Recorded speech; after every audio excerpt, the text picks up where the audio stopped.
내가 게으른 자의 밭과 지혜 없는 자의 포도원을 지나며 본즉 가시덤불이 그 전부에 퍼졌으며 그 지면이 거친 풀로 덮였고 돌담이 무너져 있기로 내가 보고 생각이 깊었고 내가 보고 훈계를 받았노라.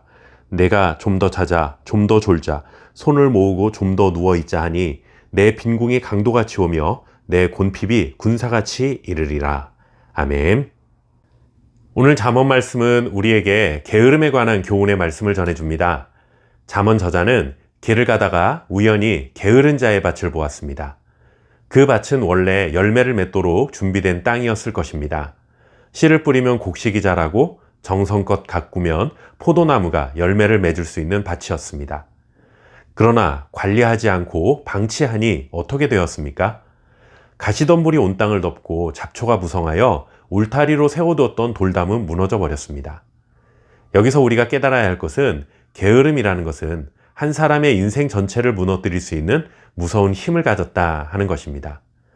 풍성한 열매를 기대하며 농사를 짓는 사람은 자기가 가꾸는 밭에 생겨난 잡초 하나, 가시덤불 하나를 그냥 지나치지 않습니다. 한두 개쯤이야 라는 마음으로 그것을 방치하게 되면 어느새 밭 전체를 망가뜨리기 때문에 부지런한 농부는 보는 즉시 그것을 뽑아내고 맙니다. 그런데 오늘 말씀에서 한 가지 눈에 띄는 것은 게으른 자에게 잠언 저자는 지혜 없는 자라고 부른다는 점입니다. 그렇다면 게으름은 그저 성격이 느긋해서 천천히 일을 하거나 일을 하지 않는 사람이 아니라 하나님을 경외하는 지혜가 없는 사람이라는 것을 말하고 있음을 보게 됩니다. 즉, 게으름의 문제는 일상생활은 물론이고 영적인 문제와도 연결되어 있음을 깨닫게 됩니다. 게으른 자는 자신의 인생을 무너뜨릴 뿐만 아니라 하나님을 경외하지 않으므로 자신의 영혼까지도 무너뜨리는 어리석은 자라는 사실입니다. 우리의 삶에도 이렇게 부지런히 가꾸어야 할 밭과 포도원이 있습니다. 그래서 우리는 늘 자신에게 물어야 합니다. 내 밭은 지금 어떤 모습인가? 내 마음과 영혼은 말씀으로 가꾸어지고 있는가? 아니면 게으름 속에 방치되고 있지는 않은가? 게으르고 어리석은 사람은 자기 인생의 밭이 지금 어떤 상태인지도 모르고 심지어 밭에 대한 관심도 기울이지 않은 채 그냥 주어진 대로 하루하루 살기에 급급할 뿐입니다. 하지만 부지런한 사람은 다르죠. 32절이 이렇게 전해줍니다. 내가 보고 생각이 깊었고 내가 보고 훈계를 받았노라. 부지런한 사람은 게으름 때문에 황폐하게 된 그 밭을 보면서 마음속 깊이 생각하고 그것을 자기 인생의 교훈으로 삼는다라는 뜻입니다. 여러분, 주변을 한번 잘 보십시오. 다른 사람으로부터 저 사람 참 똑똑하다, 지혜롭다 라는 평을 듣는 사람들의 한 가지 공통점이 있습니다. 자신보다 못한 사람의 말에도 귀를 기울인다라는 것입니다. 다른 사람의 말을 하나도 허투루 듣지 않는 부지런한 태도와 항상 배우려는 겸손한 태도가 결국 그 사람을 더더욱 지혜로운 사람으로 성장시키는 것입니다. 하지만 게으른 사람은 다른 사람의 말을 듣지 않습니다. 다른 사람의 말을 귀찮아합니다.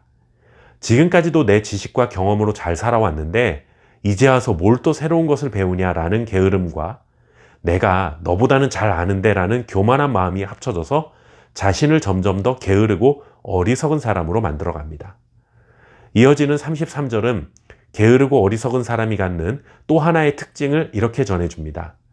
내가 좀 더 자자, 좀 더 졸자, 손을 모으고 좀 더 누워있자 하니.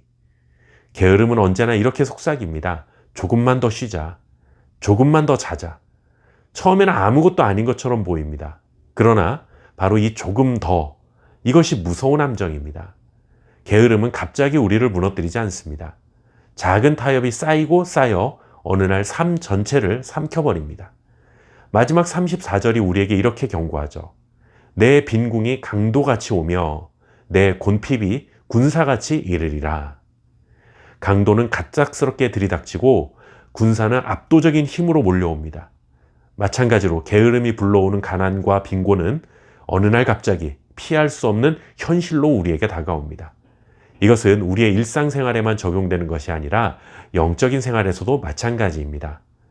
일상생활에 게으른 자는 빈곤한 삶을 살아갈 수밖에 없는 것처럼 영적으로 게으른 자는 영적인 빈곤 속에 살아갈 수밖에 없습니다. 오늘은 피곤하니 기도는 내일 하지. 조금만 쉬었다가 말씀 보자. 이번 주는 바쁘니 예배는 다음에 드리자. 이런 작은 게으름이 쌓이면 우리의 영혼은 황폐해지고 결국 무너지게 됩니다. 하지만 성실하게 자신의 삶을 가꾸는 자는 자신의 인생을 규모 있게 세워갈 뿐만 아니라 하나님께서 그의 영혼을 풍요롭게 채워주실 것입니다. 다음으로 미루는 게으름을 버리고 지금 바로 움직이는 성실함으로 인생의 밭을 아름답게 가꿔 가시기 바랍니다. 감사합니다.